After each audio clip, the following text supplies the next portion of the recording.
Now get this, the month of May was the hottest on record in the contiguous United States. That's according to new data released by the National Oceanic and Atmospheric Administration, or NOAA. Now the average temperature in the 48 states was 65.4 degrees, which is 5.2 degrees warmer than the 20th century average. Almost 8,600 local heat records were also either broken or tied in the month of May. And to add to the climate woes, a study published Wednesday says hurricanes are slowing down. Now that does not refer to wind speeds, but the actual speed the storm travels. Hurricane speed has slowed 10% since 1949. What does this all mean? Jeff Baradelli is the meteorologist for WPEC. That's our affiliate in West Palm Beach, Florida, and he's here to break it all down for us. So Jeff, let's start with just the record heat in the U.S. How much did subtropical storm Alberto contribute to this? You know, everything is linked in the atmosphere. So let's talk about the May pattern. It was very blocky. Things were really stuck in a traffic jam.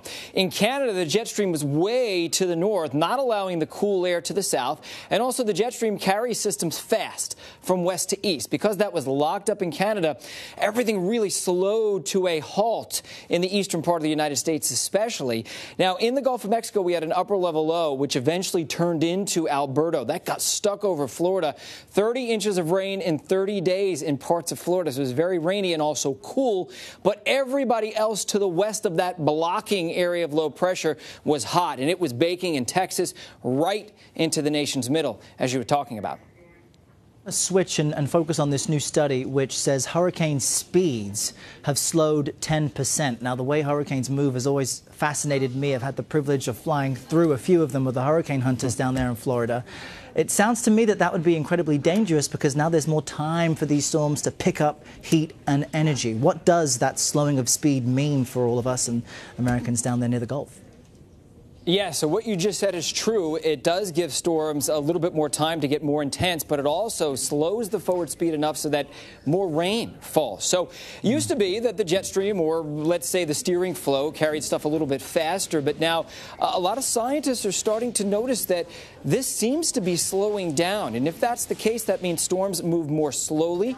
They drop heavier rain over a longer period of time. That means flooding increases. That means economic damage increases. And also keep in mind, it's not just the forward speed, it's also the fact that air temperatures are warmer, so we can hold more water vapor. And holding more water, more moisture means heavier rainfall. So that's what we saw, I think, a lot in Hurricane Harvey. In fact, some scientists said with Hurricane Harvey, we saw as much as 15 to 20% more rain because the system really slowed down and because the atmosphere was warmer, was able to hold more water, drop more rain, and cause more flooding. Some places saw over 50 inches of rain with Harvey. And we're seeing some of the footage now showing the aftermath. I mean, Houston was devastated for a while. Folks had to use boats just to get around. So what does all of this now mean for hurricane-prone areas? And what about the heat intensity of storms for this season? I'm trying to get a gauge of your expectations. Well, for this season, you know, water temperatures have cooled down at least right now. But that doesn't mean it's going to stay that way the rest of the season. But on average, take a look at the oceans. Where you see the red, that means the ocean is heating up. Where you see the blue, that means it's cooling down. Just about everybody in all the basins heating up. Now, specifically in the Atlantic Ocean since 1970, water temperatures have gone up 1.5 degrees Fahrenheit. It doesn't sound like much, but let me tell you, the oceans hold a lot of heat, and that goes into energizing hurricanes. One more thing that we found is it's not just the surface water, it's actually warmer water penetrating further down into the middle of the column. That's called ocean heat content, and because of that, the warmer water is deeper and storms stay stronger for a longer period of time, causing more damage, making them more intense. And you touched on it briefly there, but what are your expectations then for this hurricane season? Well, you know, as it stands right now, it probably will turn out to be a near average season, maybe not as active as it was last season. Right now, at least, we're looking at water temperatures. Water temperatures slightly above normal in the Gulf of Mexico, slightly above normal just to the east of the Bahamas, but below normal in the Caribbean and below normal in most of the tropical Atlantic. Now, because of that, we think this season probably will have a little less activity. Remember, this could change in about a month or two, and all the water temperatures could be above normal.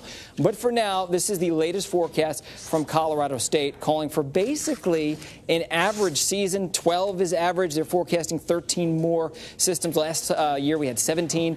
Hurricanes 6 and 6. 6 is the average. 6 is the forecast. And major hurricanes averages 3. This year they're forecasting 2. This could be good news, but again, it doesn't really matter how many systems you see.